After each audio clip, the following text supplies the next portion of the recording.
Hello and welcome back to my channel Bakes by Kanika. Let's make super soft and delicious Subway buns at home today. These buns are incredibly soft with a shiny top and can be used in a variety of Subway sandwiches or a hot dog.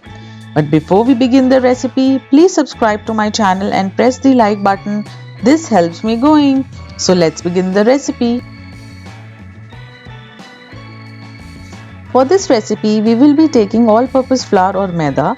I have used a stand mixer here, but you can knead it using your hands also, as shown in my Kulcha video. I will leave a link to the video in my description box below.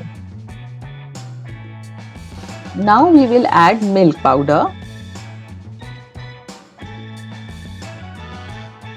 caster sugar, salt,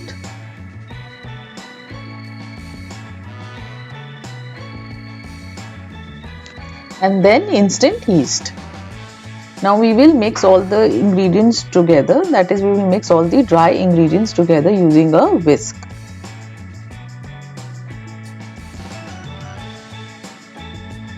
I have added the hook attachment into the stand mixer.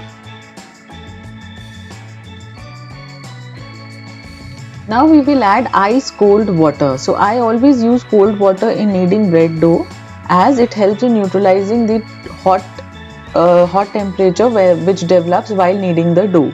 So using the cold water, it helps in delaying the process of proofing and the fermentation of the dough, and it helps in giving a good flavor to the bread. So I always suggest using cold water while kneading the dough, as when we'll knead the dough, the heat is generated and the dough will become warm.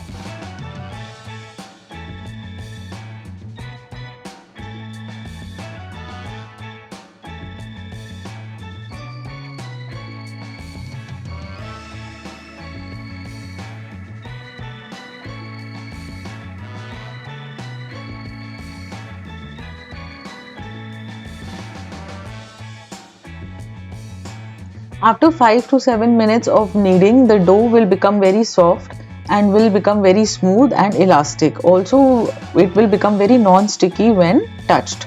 So now we will take the dough and we will stretch the dough a bit, and we will see whether any holes are forming or not. So this is known as a window pane test, and we will see that the dough stretches easily and there are no holes formed. See how easily the dough is stretching. So our dough is done, and now we will add extra virgin olive oil if possible. Otherwise you can add your any flavorless oil into your bread. So now we will start kneading the dough, and we will knead it till all the oil gets absorbed into the dough. So it will take approximately 3 to 4 minutes of kneading the dough again, and all the oil will get absorbed properly into the dough. See, once the oil has been absorbed properly by the dough, now we will take out this dough on a countertop and we will form it into a smooth ball, and then we will keep it into a container and proof it till it doubles in volume.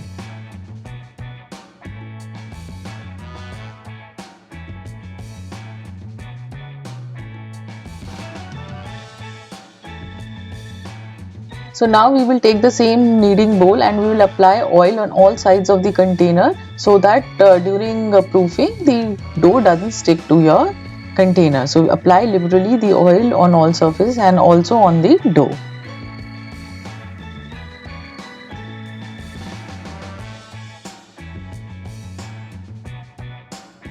Now we will cover the dough with the plastic wrap and we will keep it in a warm place to proof it. That is, the dough should double in volume, and it will take approximately 45 minutes to 1.5 hours depending on how cool or warm your outside temperature is.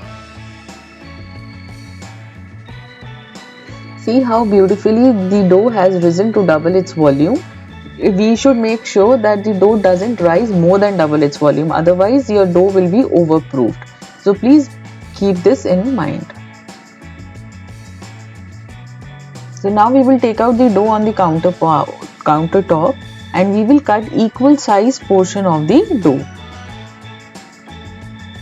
So using a bench scraper or a knife, you can cut the dough I take around 85 grams of the dough to make a single Subway bun. So that is a good enough size for a home, and the bun turns out to be pretty good. So take 85 grams of each. So I was able to make around 11 Subway buns, but if you make a slightly smaller in size or around 80 grams, you can even make around 12 Subway buns with this recipe. I will always suggest using a weighing scale to measure the dough, as then the buns come out to be of equal size. You can also do eyeballing if you want, but I will suggest using measuring scales for measuring the dough. So now the next step is to pre-shape these buns. So pre-shaping is very important, as it develops a good strength in the dough, and the dough is able to maintain its shape while baking. So we will take a ball of dough, and then we will stretch the dough from all sides and form it into a ball. So this is like if we make a paratha. So similarly we will just stretch it from all sides and form a ball like this, and we have to form a tight ball. And now we will roll that particular dough between our palms, and we will just pull it like this, so that this gives a very good strength into the dough, and it will give a very shiny top. Now we will keep on keeping these on a flat baking tray, and we will just cover it and keep it for another half an hour or 15 minutes to half an hour, and we will just rest these buns.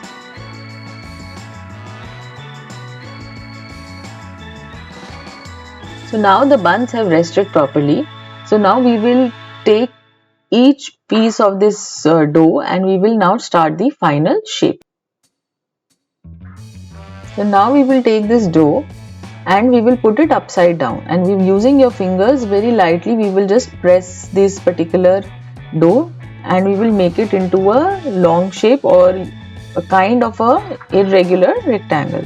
So now we will take one end and we will press it like this, and then using your fingers we will just seal the edges and make it into a tight log.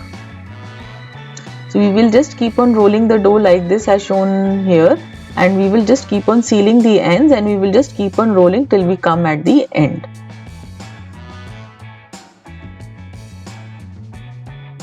See, now we have come at the end. Now we will seal the final edges of this particular log, and we will also from the side we will just roll it inside.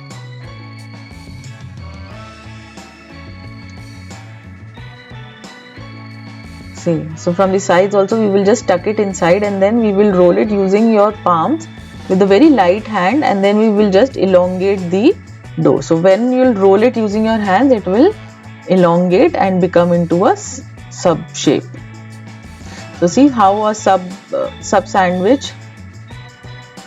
So this is how a Subway sandwich bun is rolled, and when you roll, and you can roll it how thin and how much long you want. So using with very light pressure, you have to just roll it using your palm.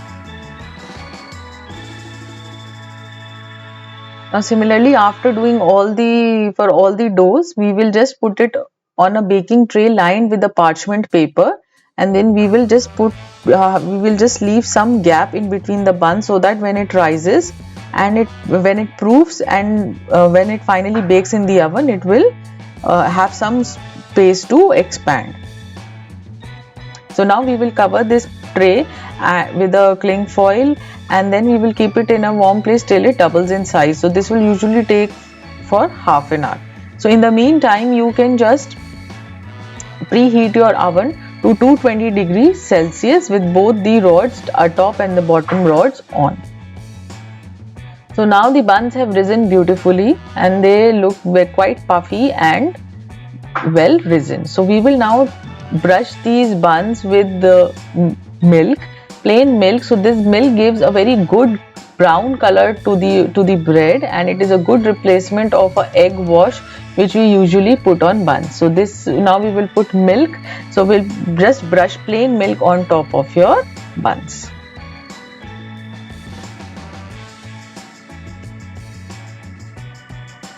Now we will bake these Subway buns at 220 degrees Celsius in a preheated oven for 10 minutes, and then we will reduce the temperature to 180 degrees Celsius and then bake them for another 15 minutes. So in total we will bake these for approximately 25 minutes. And also every oven is different. Please keep an eye on the buns so when the buns are done, you can just take out your buns from the oven. Also, as I have shown in various other recipes, you can also introduce steam in your oven. So this you can see in my spinach and beetroot rolled bread. I have shown how to introduce steam into the oven while baking a bread. So that is a very beneficial way, and it gives a very good oven spring to your bread, and it will give a very good rise to your bread. Also, it gives a very shiny top to your buns.